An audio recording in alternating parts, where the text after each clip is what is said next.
The morning felt ordinary in the way most mornings do when nothing has gone wrong yet. A quiet apartment, a routine about to begin, a life moving forward without hesitation, and nothing in that moment suggested it would never reach the end of the day. She woke up early, like she always did. There was a structure to her mornings. Not rushed, not chaotic. Measured. Predictable. The kind of rhythm that comes from someone who takes responsibility seriously. Clothes prepared. A quick breakfast. Maybe a glance at notes for the day ahead. Everything about her routine suggested stability. And that's what makes what happened next so hard to understand. Because nothing in that space hinted at interruption. Nothing felt out of place.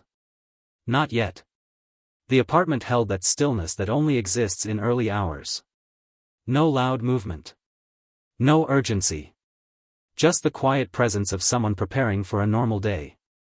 The kind of quiet that doesn't demand attention, unless something breaks it. And something did. But not in a way that anyone could hear from the outside. Not in a way that would stop the day from continuing everywhere else. Inside that apartment, something shifted. Something that wouldn't be noticed until it was already too late. There was no warning. No sign that someone had been watching. No indication that the safety of that space had already been compromised. And that's the first question that lingers. Not what happened. But how someone got close enough to make it happen at all. The day moved forward outside those walls. People went to work. Traffic moved. Conversations happened. But inside, time had already stopped. And the gap between those two realities is where everything begins to unravel. By the time anyone realized something was wrong, the routine had already been broken. It started with absence. A missed expectation. A moment where someone should have been somewhere, and wasn't. At first, it didn't feel urgent. People miss things. Plans shift. Mornings get delayed. But as time passed, that absence became harder to ignore. Because this wasn't someone who just didn't show up.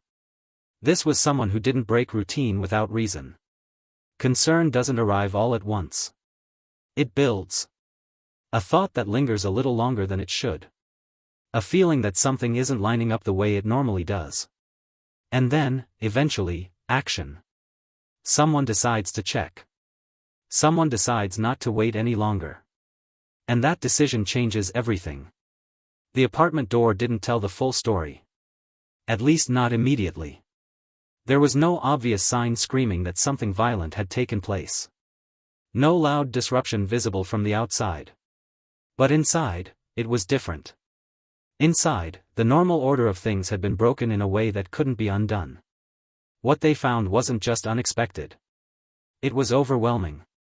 The kind of scene that forces the mind to catch up slowly, piece by piece, because taking it in all at once isn't possible. And in that moment, one truth became clear. This wasn't random chaos. This was something deliberate. Something that had already happened, long before anyone realized it. The timeline began to form almost immediately. When was the last time anyone had seen her? Who had spoken to her? What had she done the night before? Each answer filled in a small piece. But it also created new gaps. New uncertainties. Because nothing pointed to a clear reason. There was no obvious conflict. No visible sign that she had been in danger. No indication that someone in her life posed a threat. And that made the situation harder to process. Because when there's no clear motive, the possibilities expand instead of narrowing. Investigators focused on the scene. Details that might seem small at first started to matter. The position of things. The condition of the space. What had been disturbed, and what hadn't. Every element became part of a larger question. What exactly happened here? And just as important, who made it happen? Time became both an ally and an obstacle. The sooner answers came, the better the chances of finding clarity. But with every hour that passed, the distance between the event and the present grew. And distance creates gaps. Gaps where certainty fades. Gaps where doubt begins to settle in. There was evidence. Physical, undeniable evidence that someone else had been there. But evidence alone doesn't solve anything. It has to connect. It has to lead somewhere. And at that moment, it didn't. Not yet. The people who knew her struggled to understand. Because the version of her they knew didn't align with what had happened. There was no clear path leading to this outcome. No warning signs that pointed in this direction. And that disconnect created a deeper kind of unease. Not just about what happened, but about how something like this could happen at all. Days turned into weeks. Weeks into months. And slowly, the urgency shifted. Not because it mattered less, but because the answers weren't coming fast enough. Leads were followed. Possibilities were explored. But nothing held. The evidence remained. Waiting. Silent, but still holding something. Something that hadn't been unlocked yet. And that created a strange tension. Because the truth wasn't gone. It was just out of reach. Time changed everything around the case. People moved forward with their lives. New routines formed. The world continued to turn. But the case itself stayed still. Unresolved. Unfinished. And that kind of stillness doesn't fade. It lingers. Years passed. And with each passing year, the case became something else. Not just an investigation. But a question without an answer. A moment frozen in time, waiting for something to shift. Technology evolved. Methods improved. What wasn't possible before, slowly became possible. But possibility doesn't guarantee resolution. It just creates another chance. Another opportunity to try again. The evidence was still there. Preserved. Unchanged. But now, the tools used to examine it were different. More precise. More capable of seeing what couldn't be seen before. And that's where things began to move again. A new approach. A different way of looking at the same material. Not searching for a direct match. But searching for connections. Patterns. Links that extend beyond a single individual. This wasn't a quick process. It required patience. Careful analysis.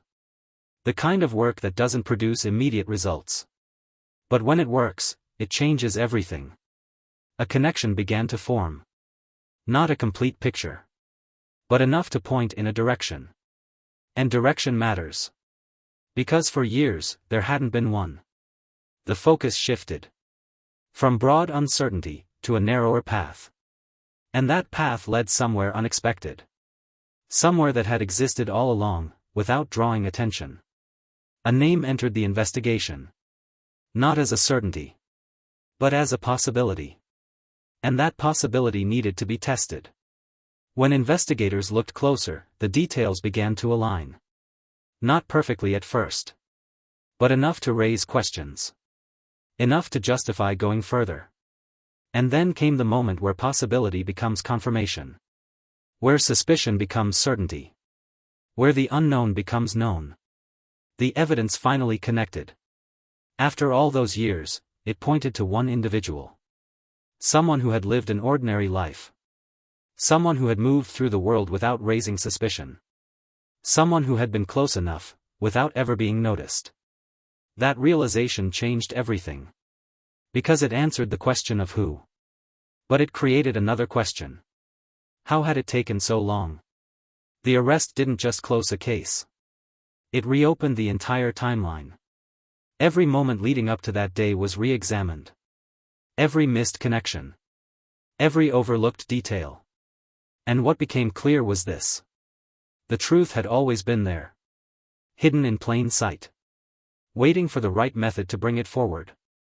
The contrast between past and present became impossible to ignore.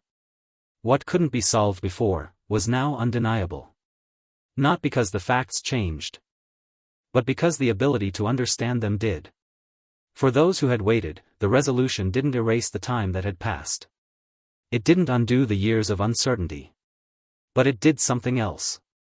It replaced the unknown with something concrete. And sometimes, that's the only form of closure that exists. Not a perfect ending. Not a complete sense of peace. But an answer. The story doesn't return to normal after that. Because normal was broken a long time ago. What remains is the understanding of what happened. And the awareness of how long it took to get there. Even after everything is known, one question stays. Not about who. Not about how. But about the moment itself. The moment when everything changed, and no one knew it yet. Because that's where the story truly lives. In the space between normal and irreversible. In the seconds where everything still seemed fine. Right before it wasn't.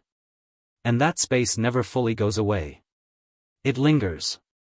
Quiet. Unanswered in a different way. Because even when the truth is found, some parts of the story never fully settle.